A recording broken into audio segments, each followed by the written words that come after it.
This episode of the Golf Gambling Podcast from the Sports Gambling Podcast Network is brought to you by Underdog.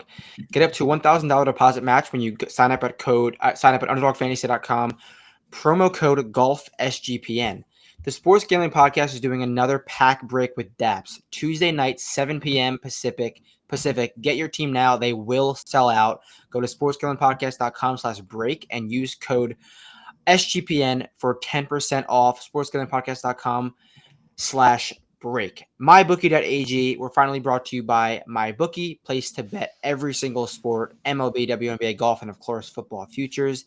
They accept customers from every single location. MyBookie.ag, promo code GolfSGPN for a $1,000 deposit match.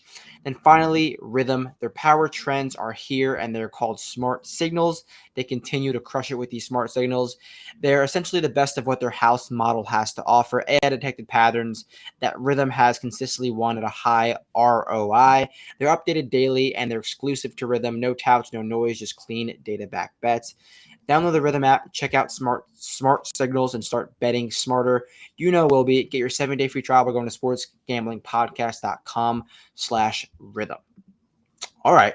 Ton of ad reads out the gates, but we're here. We're live. We're doing a ton of content. I feel like in August, Dom was on with Sean and Ryan talking about the Vikings. Give the people a quick rundown. How did that go? And tell me a quick little AFC North or NFC North / Vikings preview.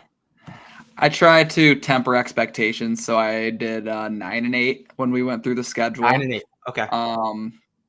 The over/under's 9.5 wins, so trying to be a little realistic. I mean, I don't usually bet the win totals, but a little bit of hate on JJ McCarthy. I think that's really what the episode QB1? Boiled down to. Yes, he is QB1.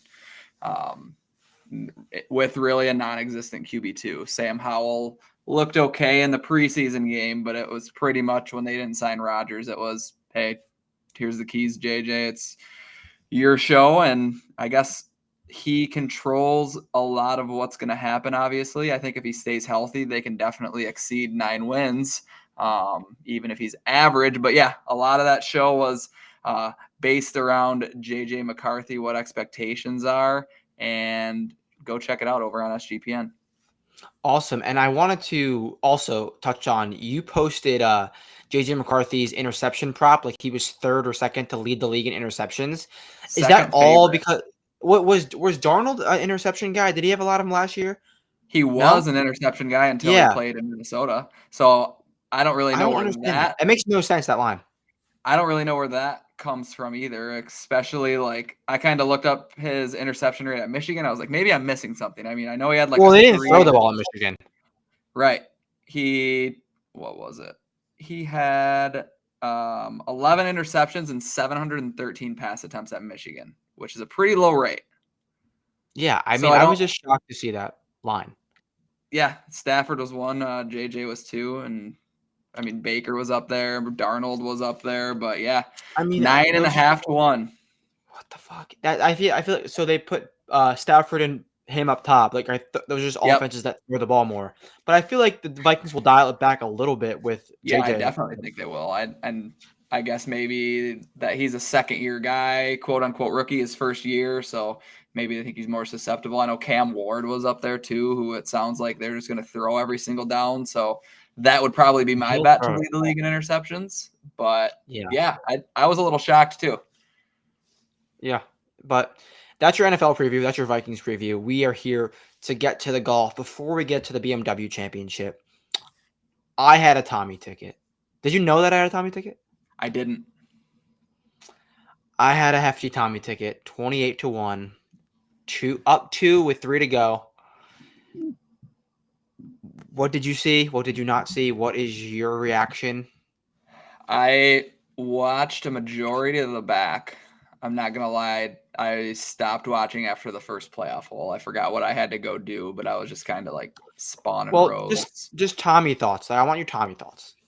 Tommy thoughts when he flew it to the stands up against it. I didn't think he was out of it, but I was like, it then crossed my mind, like, here we go. And then his shot from over there obviously wasn't great. Had to chip it close and make the putt. Didn't do that. and then I don't want to say the wheels fell off because they really didn't, but to an extent they did. Like the fact that he wasn't even in a playoff, like if you were watching say through 14, 15 holes and then went and did something and came back in and you saw a playoff between Spawn and Rose, you would have been like, how is that possible? But then you realize who it is and you're like, oh, okay, it's possible. I totally see how it's possible. Yeah. But like he was the first. Okay, the first I was obviously dialed in. Tommy, I was trying to go back to back Cam Young, Tommy outrights. That would have set me through I don't even know where that would have put me. That would have put me somewhere in a different stratosphere. So I was trying to go back to back Cam Young, Tommy. I was dialed in. The front nine, he was looking like Tommy. He was hitting golf shots from the middle of the fairway that looked like you or I out there. Like I don't know what he was doing with his irons, like in the middle of the fairway, but he hit a good one. He made that bomb on, what was it, 10 or 11. And then the iron play started to get dialed. He was hitting them close, made those few straight birdies and hitting good shots. Come 16, he's in the middle of the fairway on a par 5. He has 6 iron, 5 iron in. Fans it right. He was trying to hit that draw. Not the worst swing in the world. Like easily up and down. Guys have gotten up and down from there before. It's a pretty straightforward chip. Ton of green to work with. Zero spin. I don't know if he hit it a little bit heavy. Zero spin, way off the green, and obviously got that up and down for par. Then he does the same thing on 17, middle of the fairway, and I hated his decision. He tried to cut it into that flag, front right. Like, you don't need to make a birdie there. Like, it makes me so mad. You don't need to make a birdie there. He doesn't play a cut. He tries to cut it into that front right flag, and he stabs the ground, and he just hits it heavy and left. Just hit your normal draw to 25 feet and make par, and you either win or are in a playoff. Yeah. So it was just poor decision making. I think poor caddying again. I don't believe in Ian Finnis. And then 18, I want you to be aggressive. Like, you take 3 wood and you put in the bunker. Like, what are you doing? What are you doing? It hurts a little bit, but also doesn't hurt that much because I know it was Tommy. Yeah, but at the same, like, that's probably the best I felt at any point in time about like a top. Like, I thought it was his to lose, and he did. I don't know where we go from before. Yeah, I don't. And like, his reaction after is like a little bit too positive, buddy. Like, show some hurt. Show some hurt. He thought was the same thing. But at this point, he's probably so numb to it, and it's happened so many times. Like, you can't keep getting upset. I guess I guess he has the right attitude moving forward, but I thought the same thing. Yeah, but yeah, that hurt. Shout out Justin Rose. Like, it's the polar opposite. Rose birdieing 4 of his last 5 holes to get into the playoff. Yeah, dog beyond comprehension. Well, he has to sit there and look at Tommy Fleetwood like, we're best boys. We're both Ryder Cuppers. We're both Brits. How are you the way that you are? And like, Justin Rose has plenty of dog in his career, and he comes through in moments. And Tommy's is like one of the most skilled golfers, well-rounded, and has negative. So I thought it was going to be a Billy Horschel, Aaron Rai situation at the Wyndham where Billy really willed him to victory.